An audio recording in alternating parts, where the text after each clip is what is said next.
friends, it's Teresa and welcome back to my channel. Today's video is going to be me doing my top 10 favorite books of 2021. I have a sneeze coming on. This video is going to be my top 10 favorite books of 2021. No honorable mentions this year, surprisingly. But if you guys like this video, hit like, subscribe, and comment, and I'll be sure to do more of these videos in the future. These videos are typically done annually, but I can always do something along those lines every now and again. Let's get into the video. So we're going to start off from 10 all the way to the top. So starting off at number 10 is Crave by Tracy Wolff. This is a YA paranormal romance following this young girl whose parents just died in a car crash, and she is sent off to live with her cousin and her uncle in Alaska. In this very prestigious academy, and in this academy, not everyone is necessarily human. We got vampires. It looks like Twilight. It's considered a feminist Twilight. I read this for a vlog, so I will leave my review and my vlog down below for that. But I really enjoyed it. It's not top tier literature, like, you know, you're not gonna see the world in a new light in any shape or form, but it is just a book that you can just turn your brain off and really just enjoy the atmosphere and the vibes and feel like you're in middle school again, pining over Edward or Jacob. Only this time it's very obvious that it leans towards Edward. It doesn't give you a little like throwaway into Jacob and get your hopes up. Again, if you are looking for just a genuinely like easy book to read that you can turn your head off and like turn your brain off and just get lost in it, it is a bit of a chunky book, so I highly recommend it.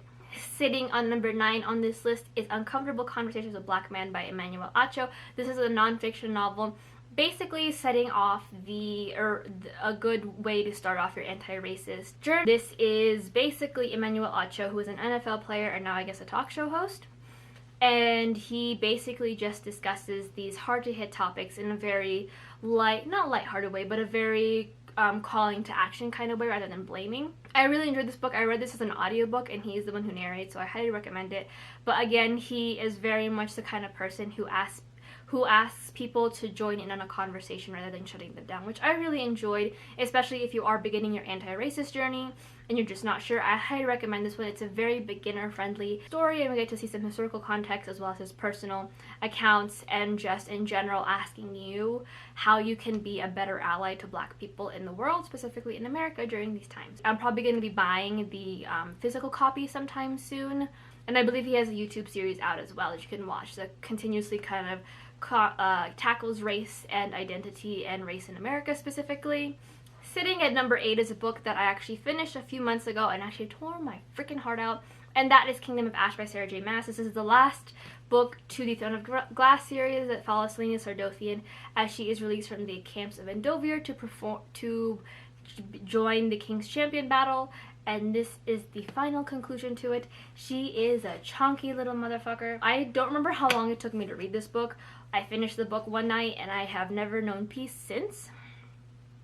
Probably my favorite out of Sarah J Maas's books. You can really, like, my favorite thing about following an author from beginning to like most recently is you get to see their progression of a writer, and Sarah J Maas has grown so much that you can really tell if this book like specifically doesn't even hit YA anymore. It hits adult, like very young, like on the younger spectrum of adult, like literally early 20s, but you can tell that she's there, and I can sense that she's gonna be a really good fantasy adult writer just from what she has given us with Kingdom of Ash, and I'm so sorry it took me so long to read it, but here we are now, so it's fine.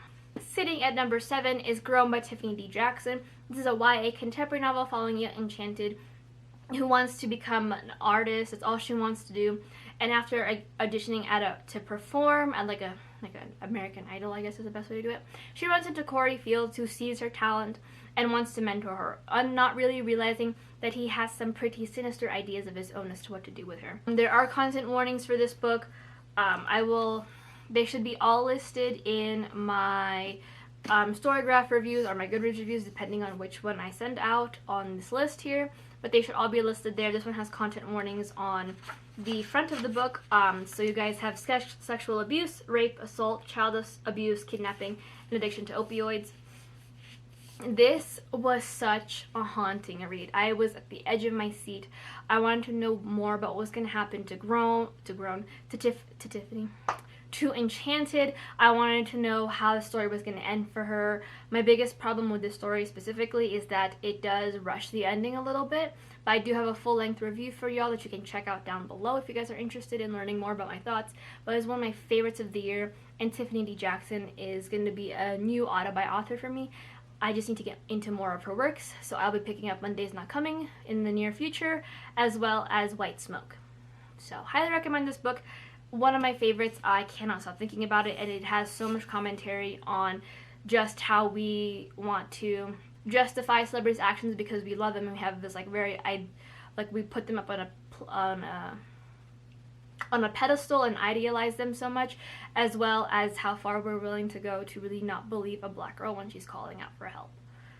So the police, terrible, and we need to just listen to black women more in general, as we all know from this year. Hold on. Sitting at number 6 is actually Spellbook of the Lost and Found by Moira Fowley-Doyle. This is a YA fabulism novel, I want to say, set in Ireland, where these young children are finding themselves missing something, whether it's an item, something more non-literal than that. They find themselves missing it. Now, while they're on the hunt looking for these things that they have lost, they find a spell book, and in that book, a particular spell that allows them to bring back certain things, but within bringing that back, kind of brings back something a little more sinister, I'd like to say. I will also have my full-length review for this. I believe I have it there with full-on trigger warnings for y'all, but I love this. It was such an atmospheric book without being slow. You were engaged in the story. You wanted to know every single thing that happened to all of the characters, not just some. The chapters that talked about the past were also so interesting to me and so engaging. And I just absolutely love this book, and I'm picking up more of Moira Fowley-Doyle's books in the future, and I'm so mad that it took me this long to get here. Sitting at number 6 is Gods of Jade and Shadow by Silvia Moreno Garcia. This is an adult historical fantasy following a young girl who's trying to change her life and wants to find a way out of the day-to-days that is her life, her very abusive life. Trigger warnings will be listed in the description down below for y'all, as well as the, not the description, but the reviews that I have. And that one day she ends up accidentally opening a box that reveals the god of death. And now they have to traipse through 1950s Mexico to put him back together. I love this book. So my first introduction to Silvia Moreno Garcia is Mexican Gothic. I enjoyed it.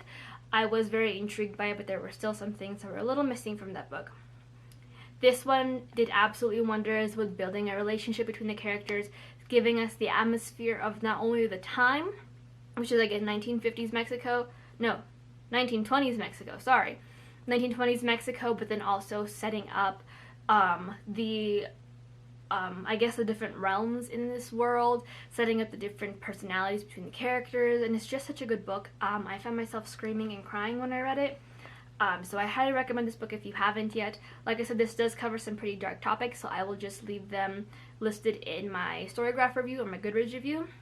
But I highly recommend this book, and Silvia Moreno Garcia's, I am going to be working my way through her list. I have, I believe, 2 more books, which is Certain Dark Things and then Velvet Was the Night. Such a good time. Book number 4 on this list is Chain of Iron by Cassandra Clare. This is a YA historical fantasy set in the Edwardian period where we're following the Infernal Devices children as they magically screw up in their own ways. This is one of my favorites of the year.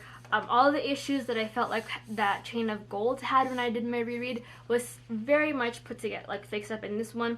We see a lot of the character development that is going on here. We see a lot of the romantic development happening, and just in general, so good.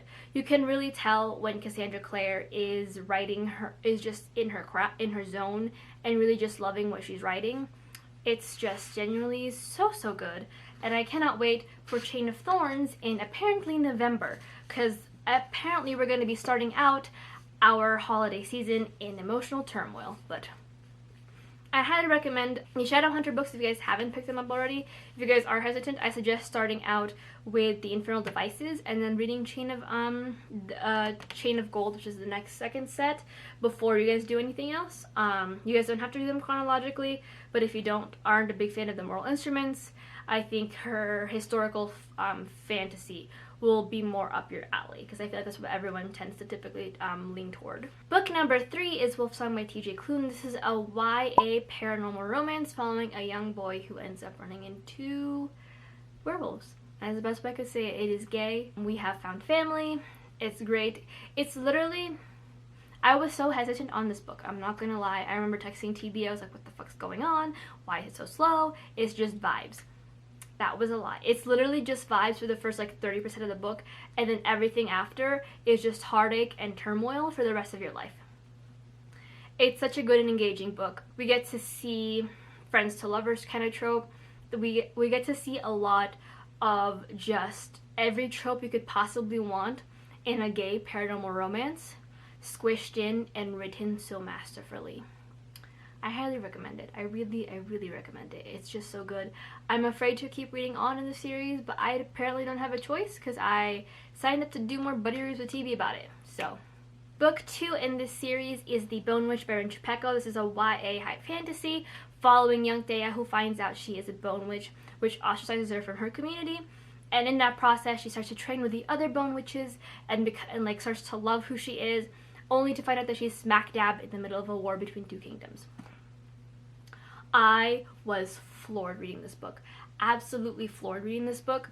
It was super slow for me at the beginning, which is fine, but when I got to it, I was floored and just absolutely taken away. It was just so enchanting to read and so engaging. I was enthralled by the world building and how much it reminded me of Memoirs of a Geisha, which is one of my favorite books, as well as Spirited Away, one of my favorite Studio Ghibli movies. It's just so good. I'll be picking up the rest of the series and probably finishing that out soon. Yeah, I was in Costco screaming when I finished the book. Like, it was just that good. It was just that good. Like, I don't know what else I can say. And finally, sitting at number 1 is We Hunt the Flame by Hafsa Faizal. This is a YA high fantasy inspired by Arabic myths. Thank you, Therese. Following young Saphira, who is sent off on a quest to bring magic back, while Nasir, an assassin, is sent off to kill her to effectively stop bringing magic back to their land altogether. Another standout in 2021, I definitely would say this is a very underrated book. I don't hear a lot about this going on the book Twitter sphere, in the book talk sphere, in the booktube sphere, so definitely an underrated book, I'd like to say. I probably will not be stop talking about this book for a while. I'm reading the sequel in January. I need to buy the sequel, but I will be reading it in January, so I will just be non-stop discussing this book for who knows how long. Like, you will see Hafsa Faizal be brought up for 2022. And she's also writing, I believe, a retelling of The Tempest with vampires, so she's just a favorite author of mine. Like, the writing for this is super engaging. It's not a very slow book. The romance in this is very slow burn and very enemies to lovers, but the actual plot and the development of the world and the friendships in this book are not slow at all. It's very easy to follow. There are a couple things that I say that were like a little weird in terms of the stylistic choices in the writing, but I highly recommend this book. If you guys have not picked it up yet, let's just get on the Hafsa Faizal train, because this was absolutely gorgeous. Like, it was not hard to pick up the plot. It was, you could imagine everything going on. You cried. I cried. It was just so good, and I just need more people to read it. I need more people to fangirl with me about it. I just need more. But that is it for this video. If you guys enjoyed this video, let me know in the comments, or let me know down below what books you guys loved in 2021. I need to pick up more for 2022, as y'all can tell. But until next time, hopefully you guys are having a wonderful week, and if not, hopefully your next week is better for you. Bye!